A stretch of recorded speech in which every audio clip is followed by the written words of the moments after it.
Salukan wong wayang kakataya pambukaning carita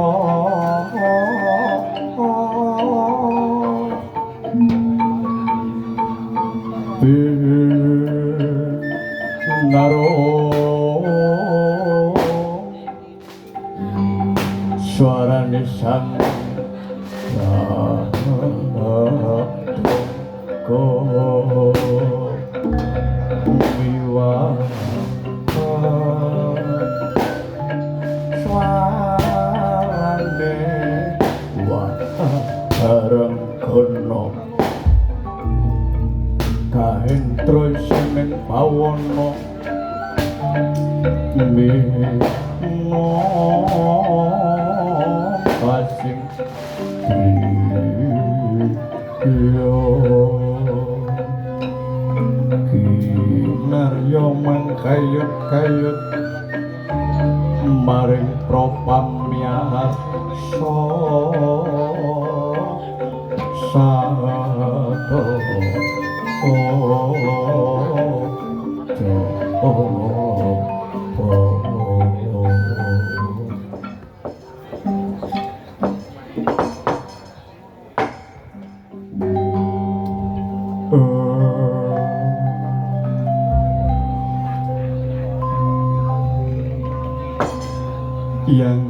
yang abdi Nendra mesti Bathara jagat Dewa Bathara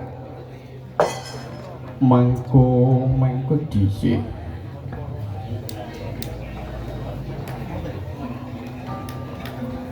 ana ngarsaning sun apa bener iki Winasining sun pati srenguni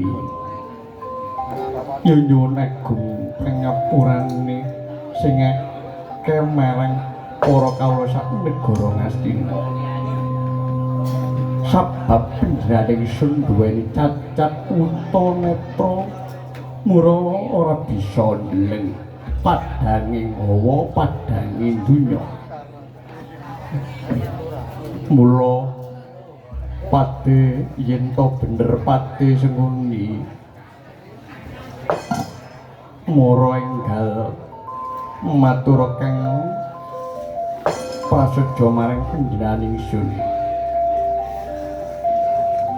Sabab pati senguni jeneng sira kang bisa gawe tentrem ingsun kang bisa ngobari gogarapan sing nuju peteng mbabat tiga garapan sing nuju arep mung kejaba pati senguni. Pati enak nggone ingsun ning klingna karna tumanglung jangga ora iya. Pati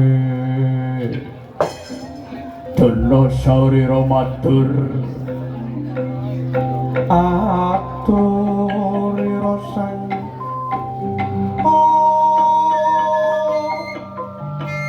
sang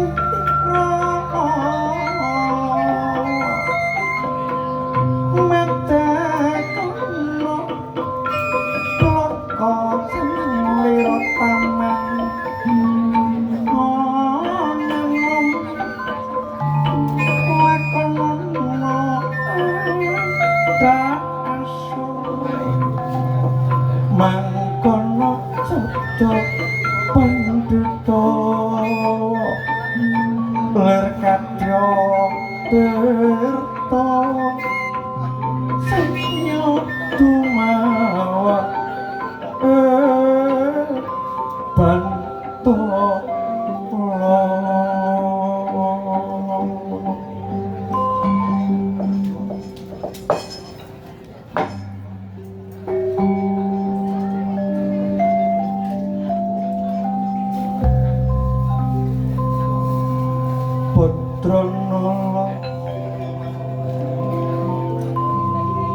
si putra kantru sumber mega sumber buntut tanda kempiang kempiung kempiunge wong ayo bongbong telelat telilin wong ngudut kurang candu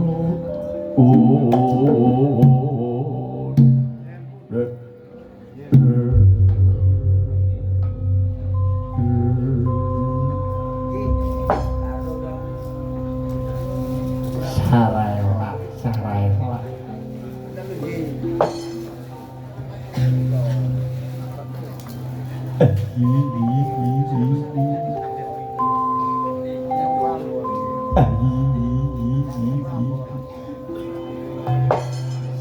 nun inggih sinuwun Kakang Adiwati sadèrèngipun kula rumentadawu kula ngaturaken sembah sungkem kula mugi kandhak mantu-mantu wonten sahandapipun pepadha padika kalenan nuwun kala menika pati singguni nuwun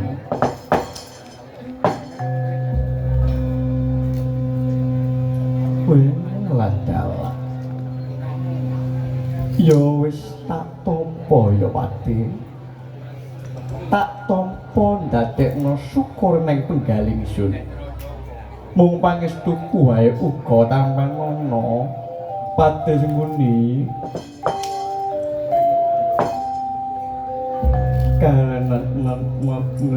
meninggi sinuwun sanget anggen kula mundi dagel tampi Asta kula kekali kecencang penyedit musuh mampir bunda mugia dadosaken jimat kula slaminipun gesang kawula nuwun nuwun. Iya ya syukur mengayo bagya yen kaya mangkono ya Pati.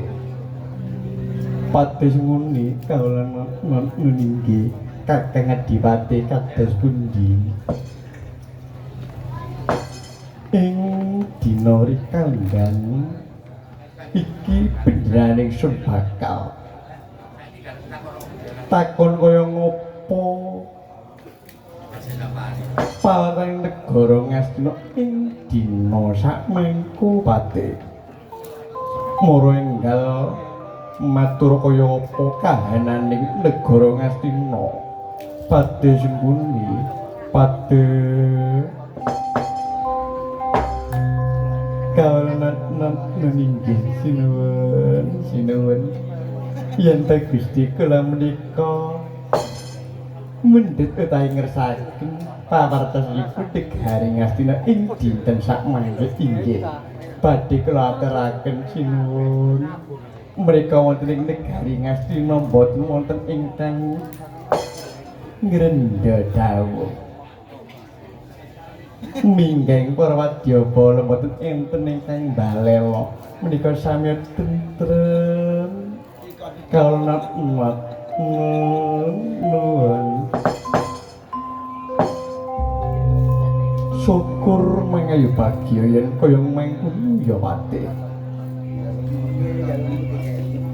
Yen to pancen iki dina negara Ngastina iki tansah tentrem para kawula sak negara Ngastina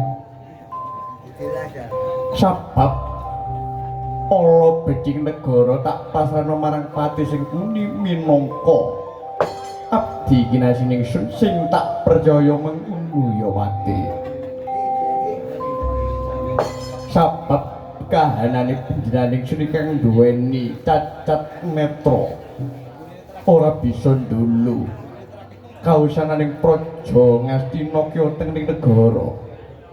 Mula sing tak puja-puja mung abdi kinasining sun ya Pati sembuni. Yen ana kurang cocok ana monteng para wadyabala. Enggal matur ya Pati. Dene panjenenganing sun ngerti kaya apa kahanan negara Ngastina ing iki dina mengkono. Kawula ninggih sinuwun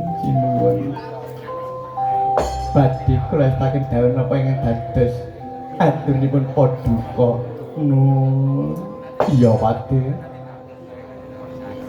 Ning welinge panjenenganing sun marang Pati sembuni Pati kalanat nggih wonten dawuh menapa sinuwun yen saka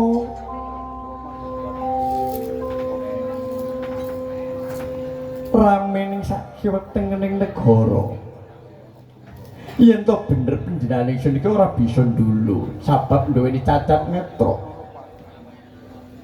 ning panjenenganing sun iki isih mireng kahanan sak kiwetengening negara Ngastina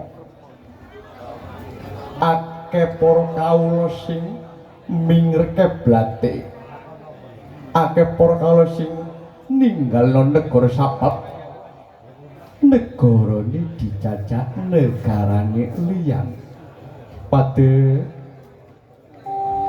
Mula panjenenganing sun matur marang Pati sengguni sing waspada yen to njaga kahanan negara Ngastina kene Pati. Kawula ninggih sinuwun kula ingkang nyun agengipun pangapunten sinuwun ingkang panjenengan aturaken bab perkawis panjenengan mireng sak kiwetengenipun negari Ngastina wonten kawula ingkang ninggalaken negarane tata negara ingkang kompleng sabab dijajah negara liyan lah niki kados pundi Nun kula nyuwun panjenengan bab wonten ngarsanipun pati sing pundi Nun mbok menawi mangke kula saged menika kula lampahi anggen kula nata negari Ngastina sinuwun kalana nuwun ngene ya Pati yen panjenengan ingsun matur kaya mau sabab sakya tenging negara Ngastina iki wis ora kaya padatan sabab wis dadi reja-rejaning jaman ya ngono Pati mula kena denarani aja nganti seneng-seneng ning kudu eling lan padha sabab wong nata negara iku abot Pati luwe-luwe kaya bedane sekan duweni kakurangan kan kaya mangkene iki mula ora bisa ndeleng kahanan negara Ngastina ing dina sakmengko ning ujaring kandhana sakya tengene negara ana wujuding kawula saka negara liyan kang bisa yaiku mlebu ana negara ning duduhe ngrusak negarane liyan iki Nun sewu menika wakados pundi sinuwun cetane akeh negara kang dijajah ning dudu wujud paperangan ning dudu wujud paten pinaten nanging wujud pratikel mengono Pati ngangge pratikel ingkang kados pundi sinuwun manggene yen saben-saben negara iki duweni kabudayan saben negara iki duweni gendera dhewe-dhewe lha iki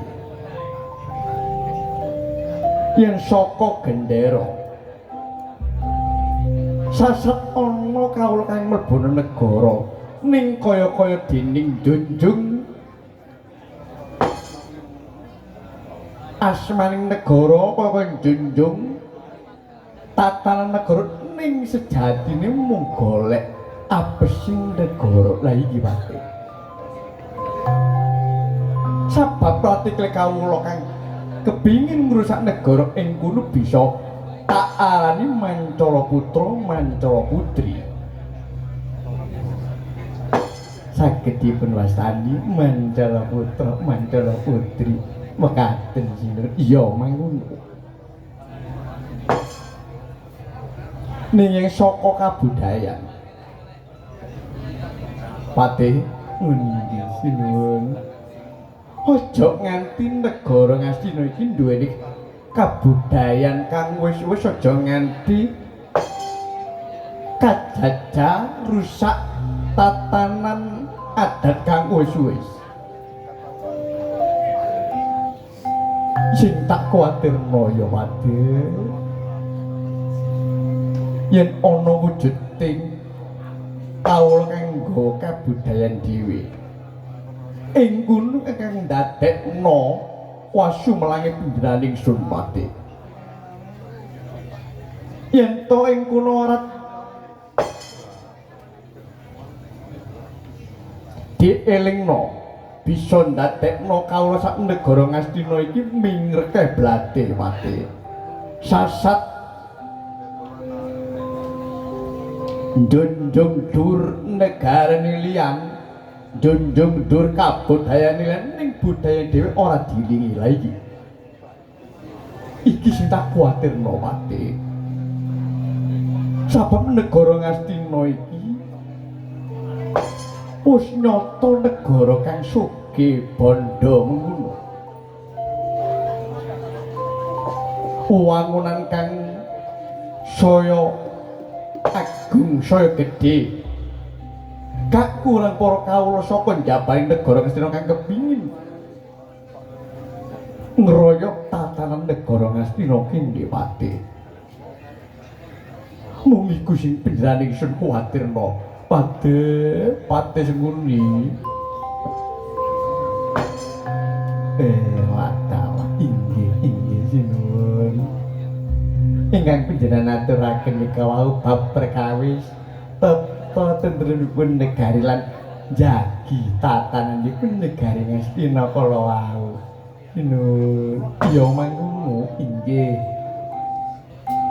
Aja nganti jeneng Pati Sengguni iki kurang waspada nganti negara Ngastina iki kesusupan kawula pawongan liyan kang ngerti cirining negara Ngastina abesing negara Ngastina.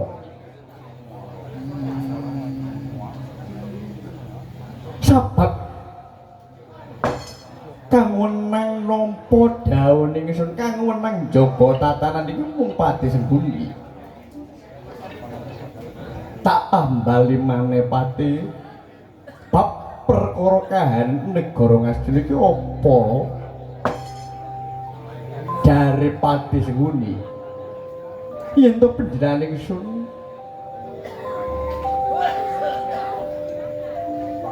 duweni ciri kang mangkene iki Pati. Apa kena? Apa bisa? Mung Pati Sengguni sing tak puja-puja bisa ndadekno tentreme negara Ngastina kene mengkono ya Pati Sengguni. Inggih sinuwun inggih.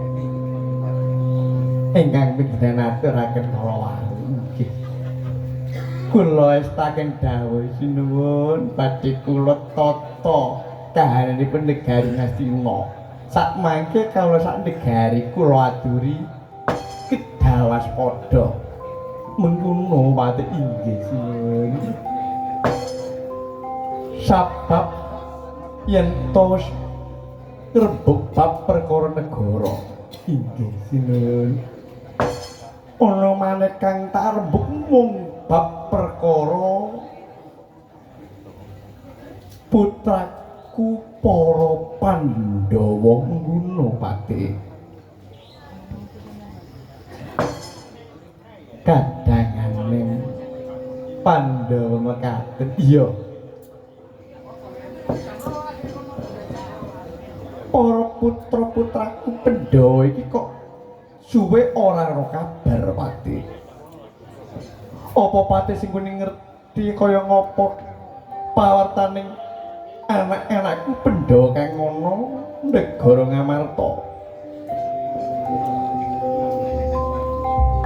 Ya wis suwe banget Pati. Anakku kang blenga-blenga kang gedhe dhuwur.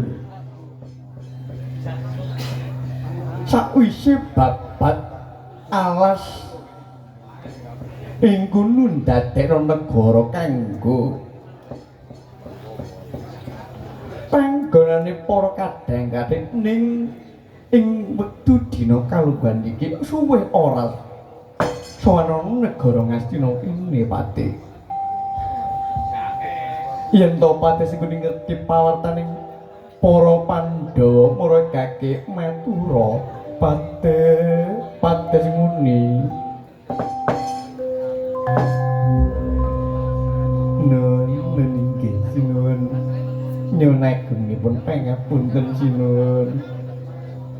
Babar pisan kula menika boten semerap kahananipun para Pandhawa mekaten sinuwun.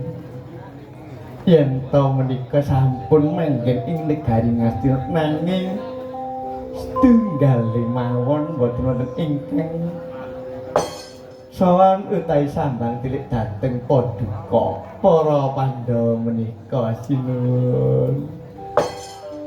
Ing kono Pati sing dadekno wasumlaning sum. Para Pandhawa iki suwe banget ora sono negara Ngastina. Yen to sowan pate dadekno bombong rasaning sun. Sabab pendhasan eling-eling yen negara Ngastina iki tinggalane wong tuane mengkono.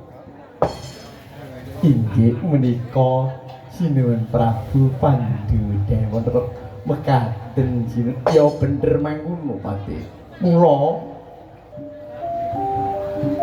sira lan para kadang-kadang saka Kurawa Pratamtu sejatine ora melu duweni negara Ngastina iki. Ning panjenengan ingsun nae mula dititip marang adikku. Ya Prabu Pandhadewan mengkono. Inggih sinuwun. Lajeng yen to panjenengan sampun matur bab perkawis para Pandhawa, yen to mboten wonten pawatos nipun sinuwun kula suwun sumangga memuji kemawon. Mugi kadang-kadang kula anem para Pandhawa lan utamanipun negari Ngastina. Mugi tansah pinaringan pangayoman saking Gusti kang akare jagat sinuwun. Lan mugi tansah kuncar saindenging bawana mekaten. Duh kalanatan nuwun. Wah, syukur mangkayu bagya mengkono ya Wati. Inggih sinuwun.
Dereng antos paripurna pangandikaning Sri Nata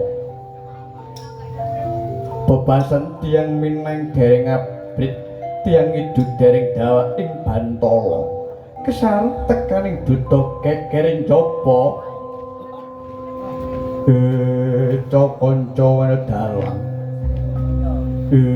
kanca ana marga iya miau kula miau ing para wadyabala miau para tantama pratapan pundak mendek kaya kabutan gelung sinambi nyerpepeh kasaka manjing krama jana lumyating saliranya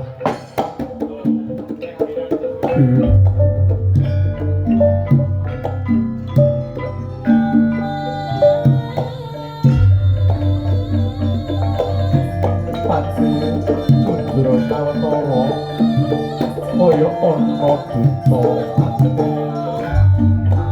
marang atule anak si Kurawati ngobate pundi sareng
Pasragung damel kagiyatipun yo bolo jalan nggih menika Palega Pandhawa sang lebur bangsa iki Wijasena gesang Urudara ing mriku ana brebet lampahing Raden Kundara kang dadekno kagiyating sang nata Prabu Distarata patine Prabu Distarata adalah kok kaya wong gedhe mlaku ora denda tandha yo yen pancen kita saka damai negara aja nganti dadekno kok sing negara nganti dadekno rame negara woto mangkono menika top pangkatan sang jaring kawit jaring neng lesan wonten Dek masep wonten negari Kastina.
Alon dhisik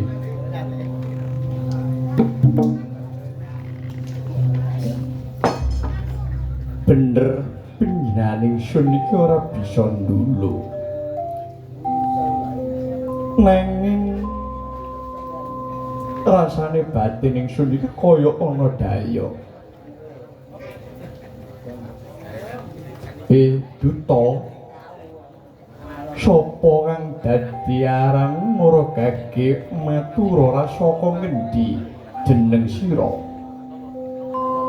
enak anggoning sun ning Klingna Karna tumanggung jangga ora laya disana ngurugake matura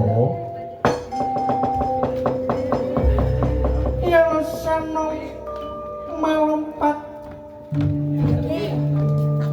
kotek cocok malang setono banyu perwi tosar Sri Kunti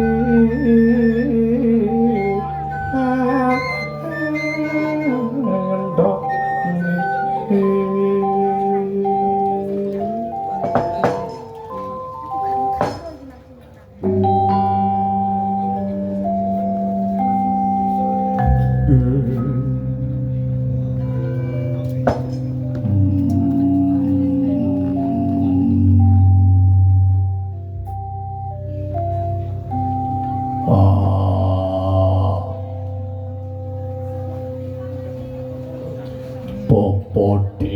Popodiku Nabi bapakku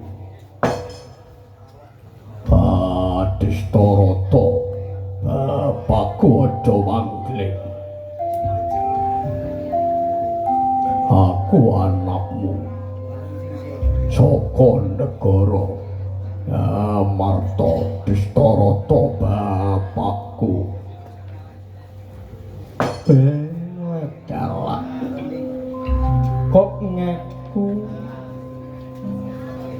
Bendraning sun iki wong tuamu. Sliramu iki sapa? Aja panggling. Bapakku Destarata. Aku Wijasena. Ya aku Werkudara. Ya aku penegak Pandhawa. Destarata bapakku aja panggling. Latar anak kudu. Ya lu boyo kan prayuga ya.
Kang slumebono negara Ngastina. Wit kae-kae sliramu iki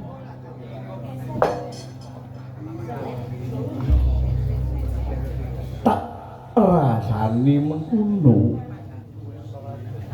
Sabab suwe para Pandhawa iki ora ana kang son negari Ngastina apa dene yaiku akeh para wadyabala iki ora tau sambang tilik. Mung pamujiku ayo nger apa padha waras Sena.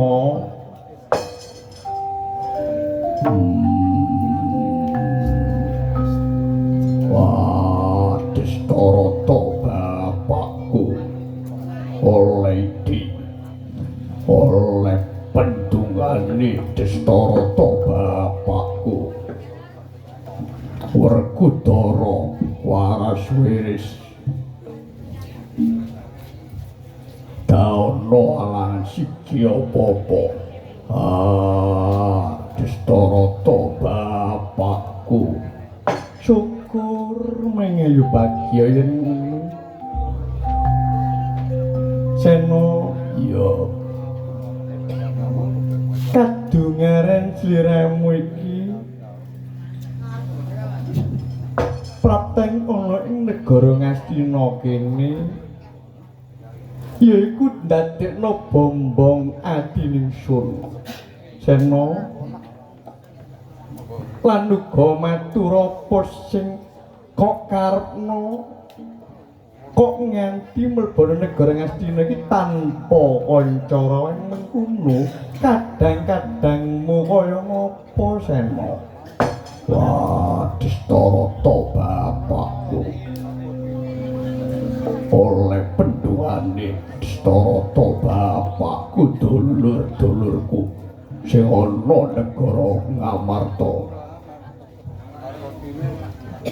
padha aras oleh pendunganmu kaya ngono. Banjur sira kang teteng negara Ngastina kene duweni karep apa?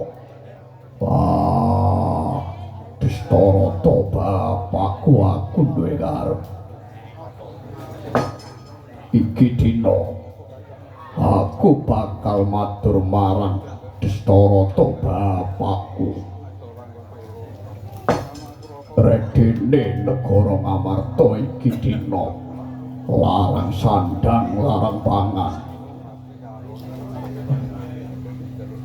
Karepe Sena mlebu ana negara Ngastina kene njaluk idi palila njaluk idi marang Destarata bapakku kaya ngono.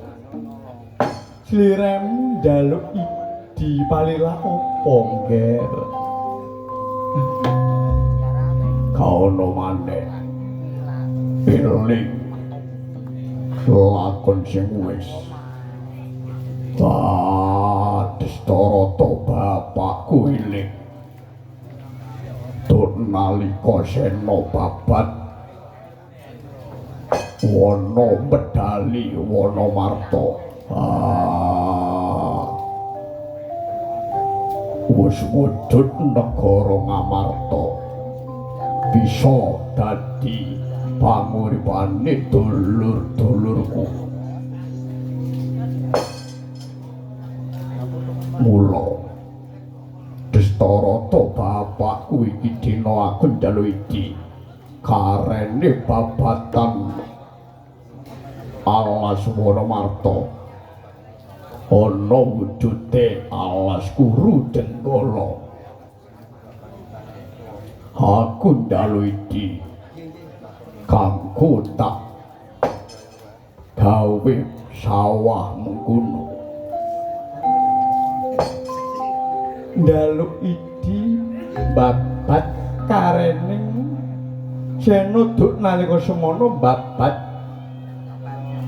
alas Samartalaya ya wana medali Wonomarta mengkono iya ing kono kok dadekno wujude sawah sena cetha kaya ngono Dastarata bapakku aku njaluk iki iso iden ana gak sena njaluk iki ngene ya Nger yen to pancen sliramu iki nyuwun idi marang panjenenganing sun yaiku babat karene alas Samartalaya ing kono kang aran alas Guru Jenggala lak ya ngono iya Dastarata bapakku kaya apa yen pun bapa pun rama lila ae Nger iya nanging udaring kandha alas Dali Wonomarta iku wis wingit gawat kaliwat tur uga ana alas Guru Jenggala sena kabar sing tak tampa alas iku ya jalma mara jalma mati gawat kalet apa sena wani mlebu wani babat alas sing kaya ngono wah Dastarata bapakku sena tekad sena wis wani sena kepengin mulyakno dulur-dulurku sing ana negara Ngamarta akeh kadang-kadang akeh dulurku sing kurang sandang kurang pangan mula Dastarata bapakku yen ngekeiti bali laku babat ana alas Guru Jenggala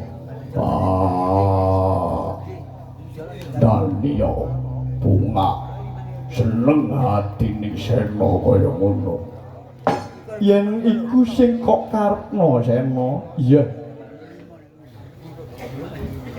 panjenengan sun ora bisa matur apa-apa ning mung pendungane Kanjeng Rama ae muga sena tansah antuk pangayoman saka Gusti kang akarya jagat lan uga tansah diparingi tanpa ana juba siji ae anggoning babat mengkono sena alas Guru Jenggala wah Dastarata bapakku matur nuwun rene sena wis katuri sena kokeni dipalila wah sena njaluk pamit budal ana alas Guru Jenggala tak babate kaya ngono mengko dhisik Sena Sena wah sengkuni bapakku kaya apa ngene ya ngger ngene yen to sira iki bakal babat negara yaiku alas guru jenggala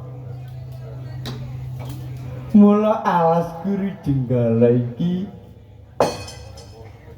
kapara tantu isih karen-karene alas Samartalaya lak ya ngono bener kaya ngono mula ngene nak yen to oleh idi palila pangestu marang Kakang Adipati Distarata Sena sira yen bakal budal mbabat alas guru jenggala ning aturip wong paman ya nak besok nek wis dadi sawah Sena kudu adil wah kok adil kaya apa besok nek wis wujud sawah parun biak marang Kurawa ya Sena sabab Kurawa iku ya mbodono mangan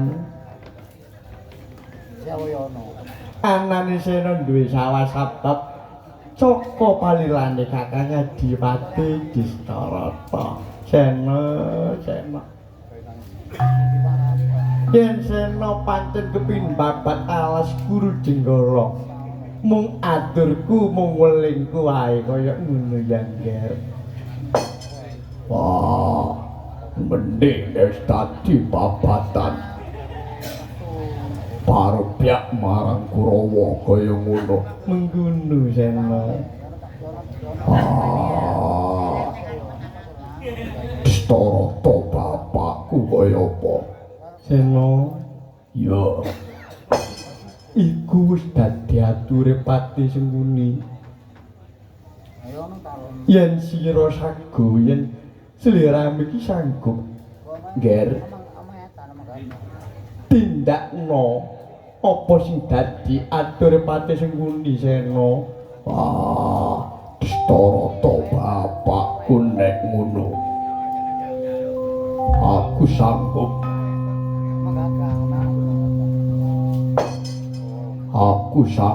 babat alas guru jenggala Distarata bapakku aku njaluk pamit niku sing dadi penjaluane Sengkuni bapakku aku sanggup aku njaluk pamit bapakku Distarata bapak ya ngger yen kaya mengkono Sena tak pangestuni ya nak muga tansah antuk paeman saka Gusti kang akarya jagat mengkono Sena pangestuni Distarata bapakku aja nganti lali ya nak mlaku telung jangka aja ambakan pitung jangka aja talas-talas Sena madhep kenceng lakmu nganti nyandung pokok makul gede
patis nguni nun inggih wonten dawuh nun patis nguni matur marang Werkudara Ujasena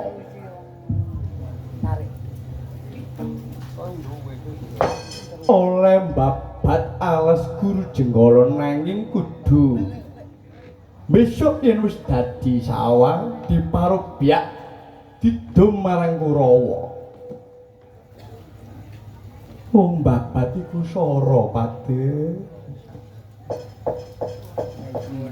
Kok diparubyak mula anakku si Werkudara apa ora ana apa-apa ana ing alas Guru Jenggala ana Pate.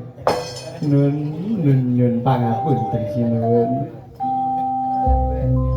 Lak nggih sampun dangu. Kurawa menika sampun dangu gadhah. Kekadian menika badhe numpes para Pandhawa lan iki sinuwun.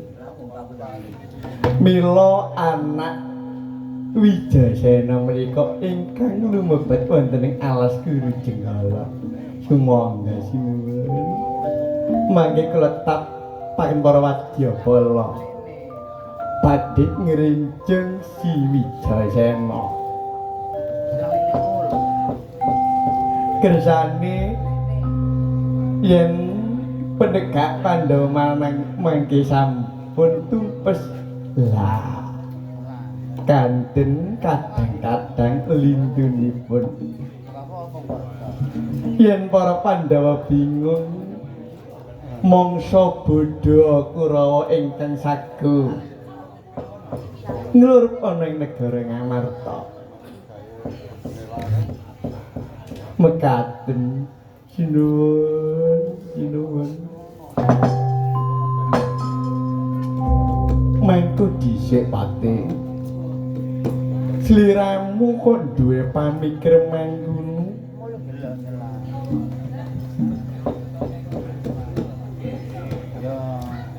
mula anakku si Wijasena iki goro kapara suwe anggone babat alas Samartalaya ning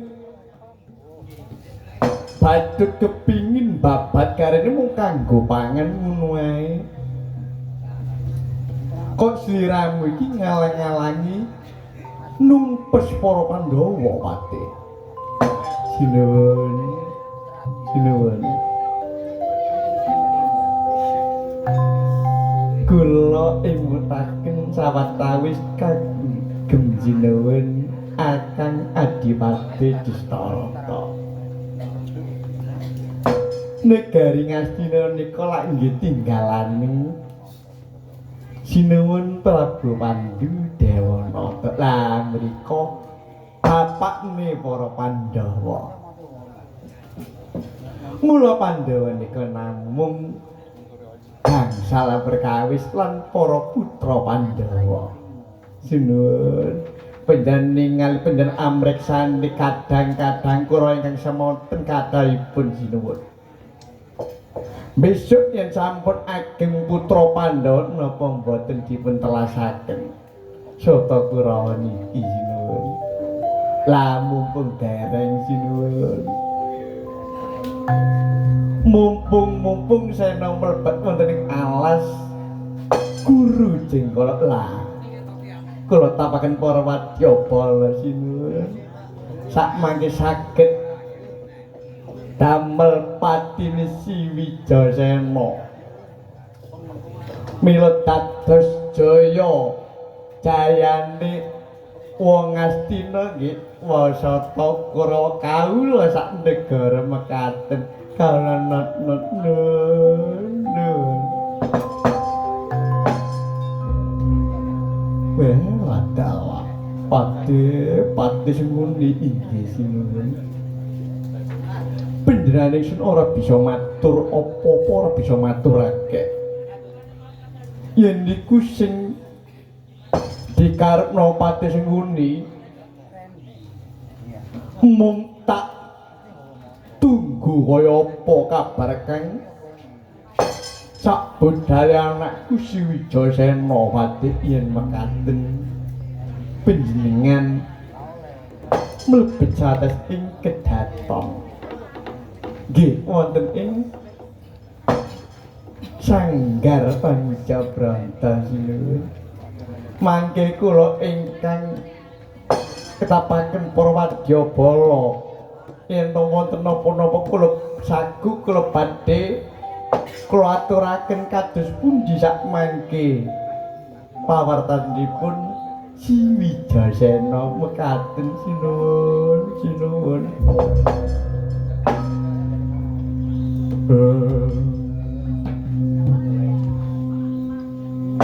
paripurna dawuh panakandikaning Srinata jengkar saking kursi gading pinarepit kencana ngempar damparan genta sang nata mlebet wonten ing kedaton tur kedat toy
Thank you.